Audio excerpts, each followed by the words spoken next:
Hey everybody, Jason Shadrick with PremierGuitar.com here, and we are on stage with the legendary Brad Whitford, who's going to walk us through the guitars, the pedals, the amps you're using on the latest Aerosmith tour.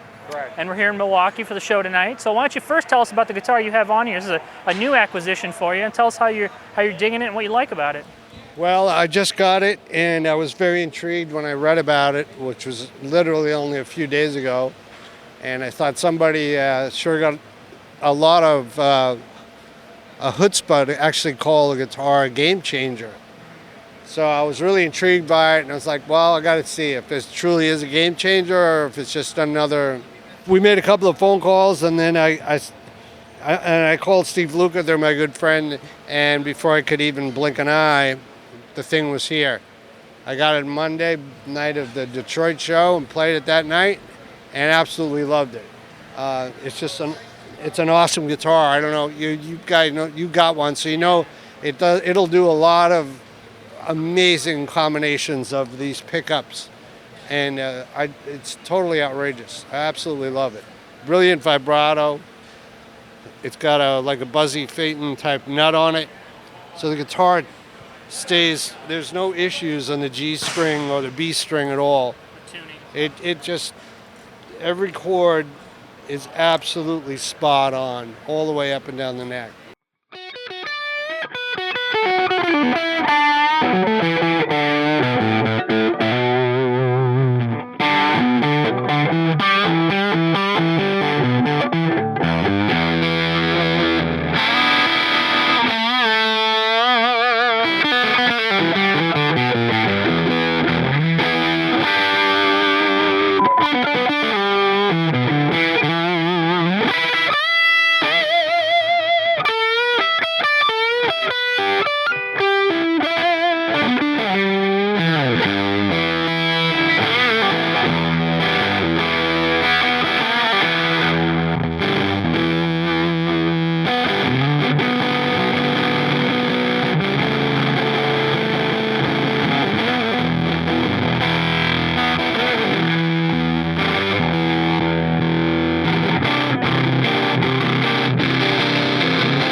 So anyways, game changer. It's awesome. Excuse me, it's awesome. Oh, this is not a censored show, right? This is a brand new, and I mean brand new, 58 VOS. And one of the reasons, well, it almost looks exactly, and I mean exactly, I wish I had the photo with me, like my 59 top. And the two of them together, you almost couldn't tell. Mm-hmm. It's a... Sound-wise, are they very similar too? They are. This is the reason I got this one overall is because of the sound of it. It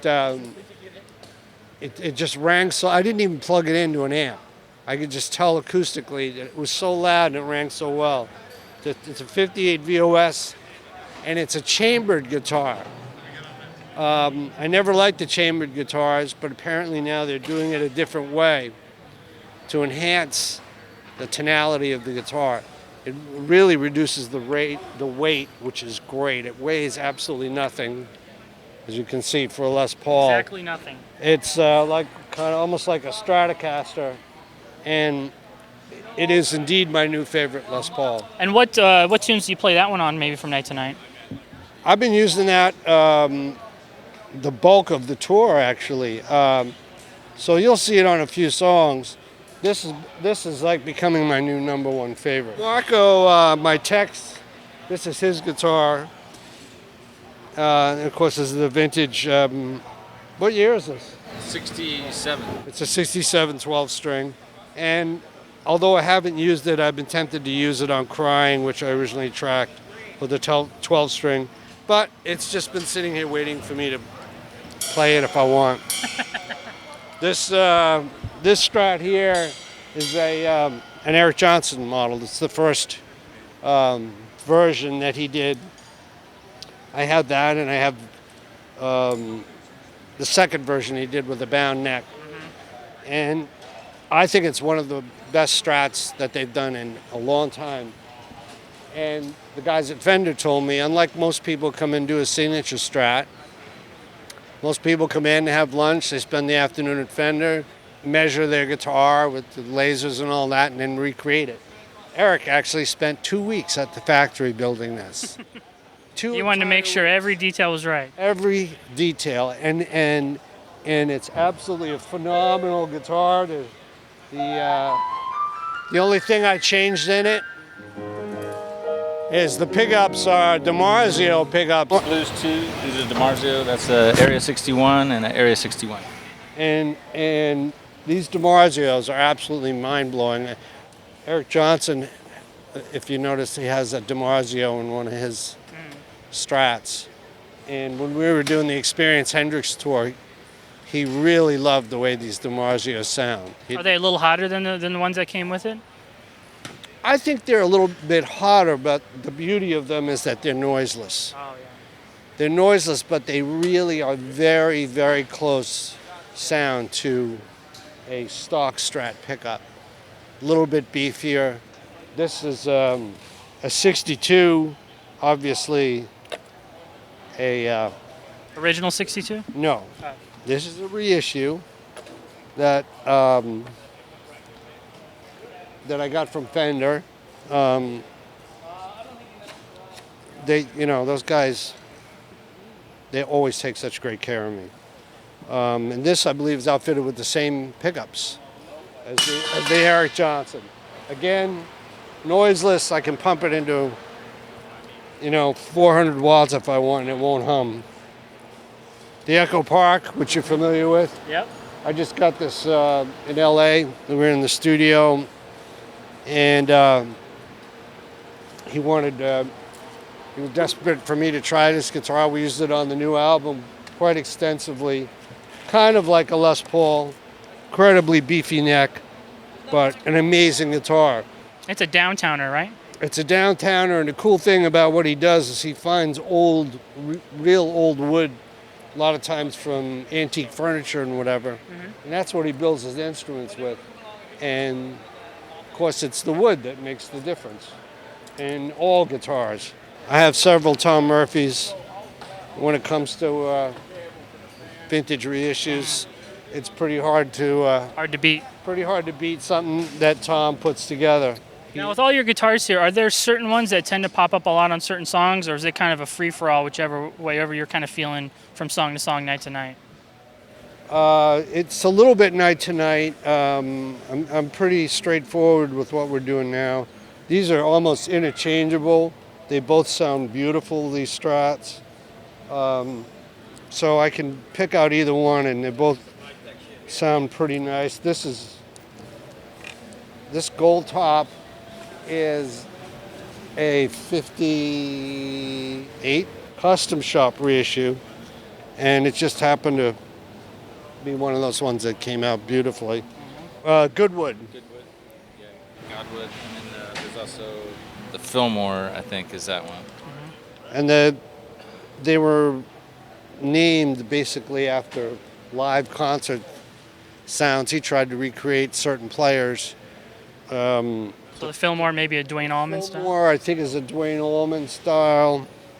The Goodwood, obviously, I named after the festival, and I forget which player he was trying to emulate. But he makes an awesome, awesome pickup. Surprise, surprise, surprise, another Les Paul. This one is also from the same place the other one came from. It's from the Guitar Center in the Platinum Room in Nashville. And I swear to get the nicest instruments there because the factory's right down the street. So it's kind of a showcase. This is a brand new Telly that I got from Fender last fall. And it is bone stock, the way it came. and this thing just rocks. Do you prefer maple necks on tellies or more rosewood fingerboards? I don't have a preference really. If I like the way it feels in my hands, I don't care what. I really don't care what it's made out of. Great guitar. Then we were in the studio. We were looking for just some different tonal approaches, and I really wanted to get a casino, and so I called him up and spoke to them, and next thing I knew, I had this, and I do use this live. I use it a lot in the studio. Used it on Joe Bonamassa's record.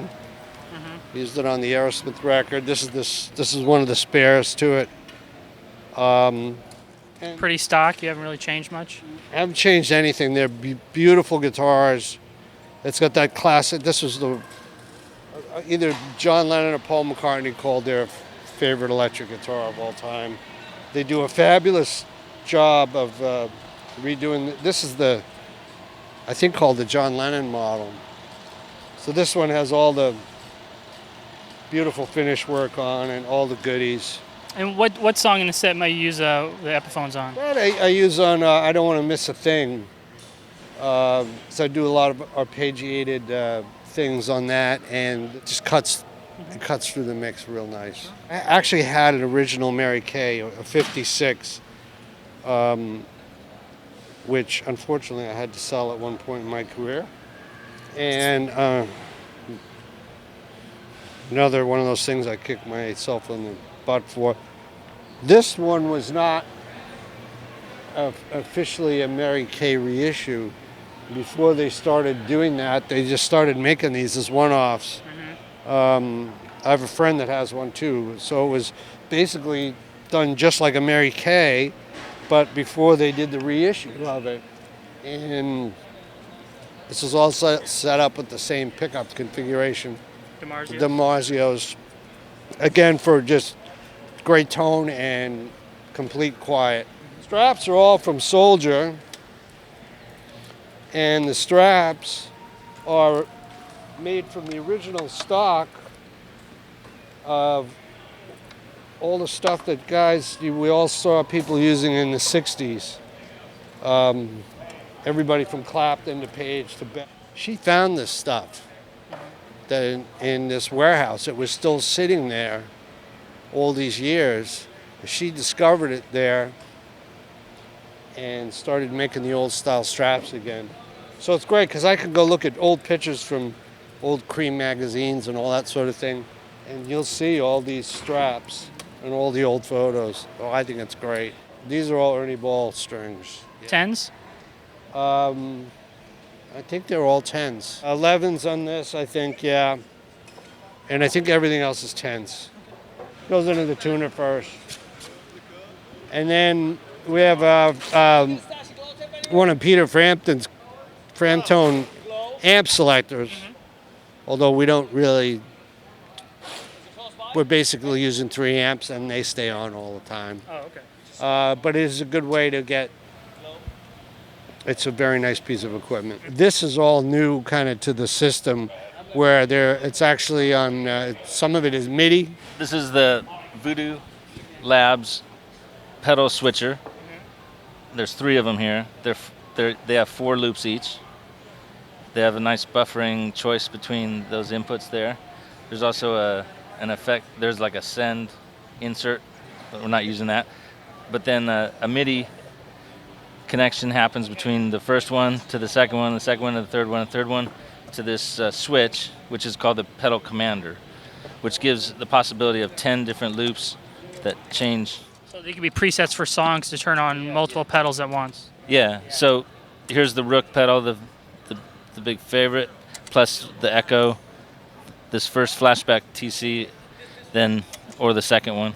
So you can get to the dry signal. You can do things, whatever you want to do out here too, and then get back to dry. Set it up virtually any way I want. There's less wear and tear on the pedals themselves also. The fact that this switch is turning, everything's pretty much on and then you can just get it into loop. They're 2 bypass loops, so that helps a lot. Because before these were here on this pedal board, you'd have to depend on a certain string of pedals. If one was not acting, like it should, having problems, then the whole thing has a problem. This way, if there's one pedal with a problem that one day, Swap it out. or it's having a problem, turn it off, and now you don't have to. You can fix it later, or at a better time. Really is kind of taking the place of my Klon, which I love too. Is a great pedal, but this one not quite as transparent as the Klon, but it's untransparent in a beautiful way. It adds just a great degree of fatness to the sound.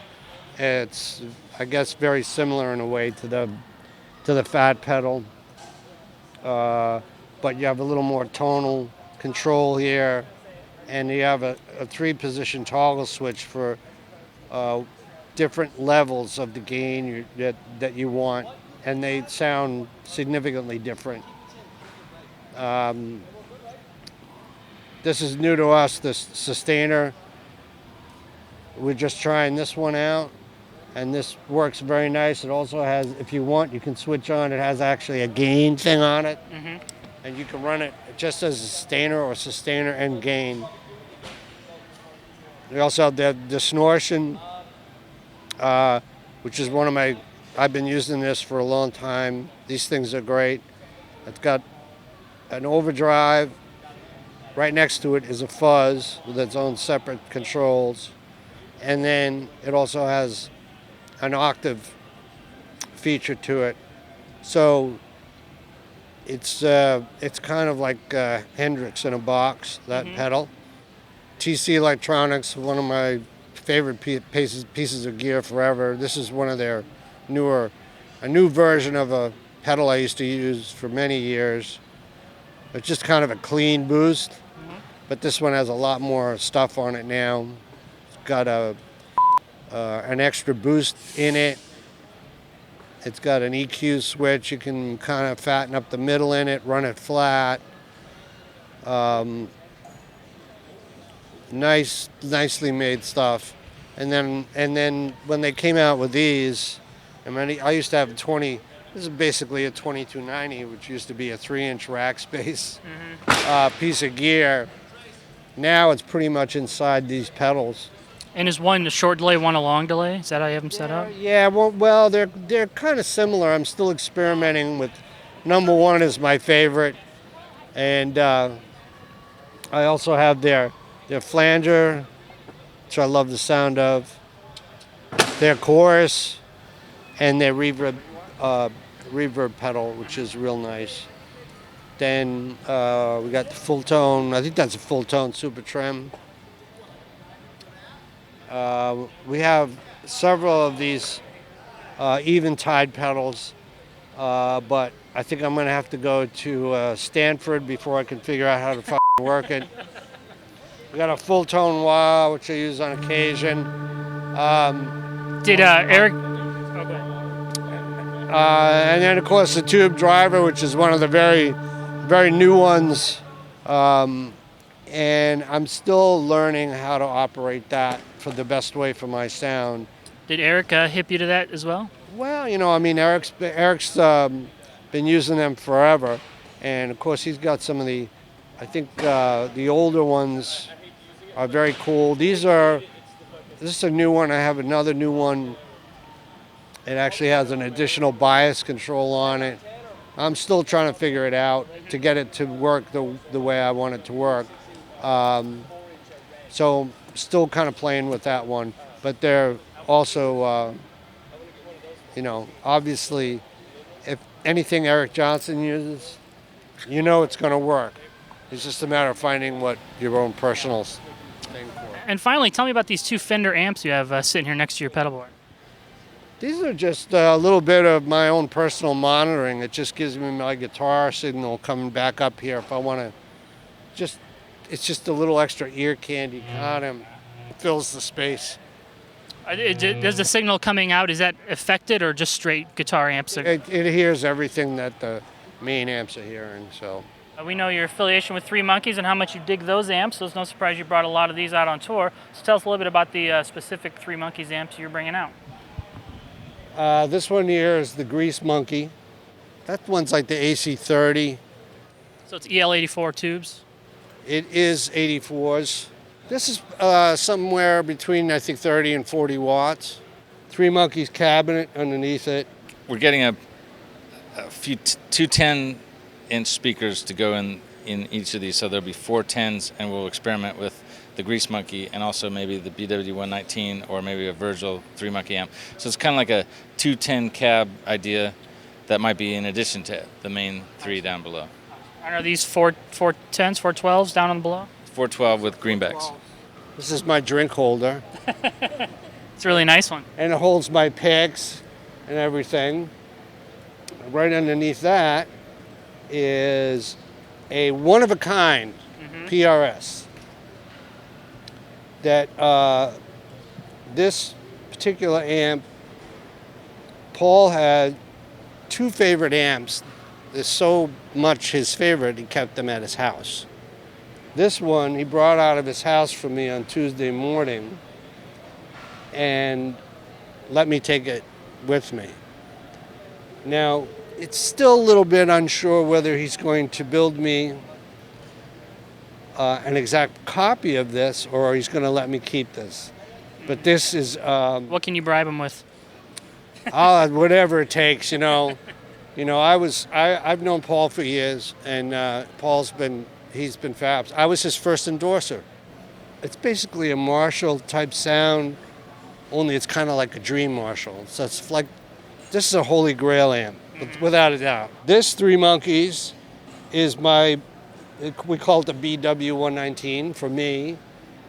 And this... What's the 119 signify? The 119 is the output. It's 119 on 6L6s. This is EL34s. Another BW119. Same deal. Another Three Monkeys amp. These come with 212s, and we're playing with that. Well, what you're primarily going to hear tonight is this Paul Reed Smith, and then come around the corner. That 4x12 there is powered by this Paul Reed Smith, which is the new HXDA, also 100 watts.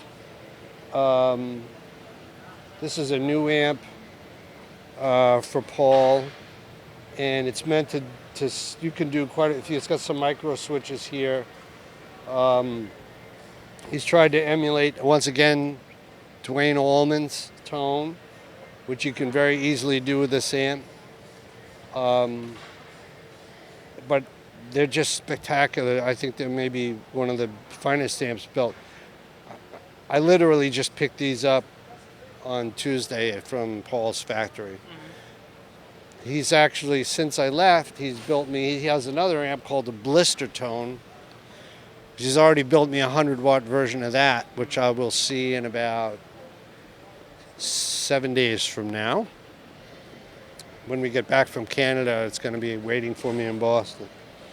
Finally, last but not least, is the Twin Reverb Custom. And it's a custom amp because it comes with a 15-inch speaker instead of 212s.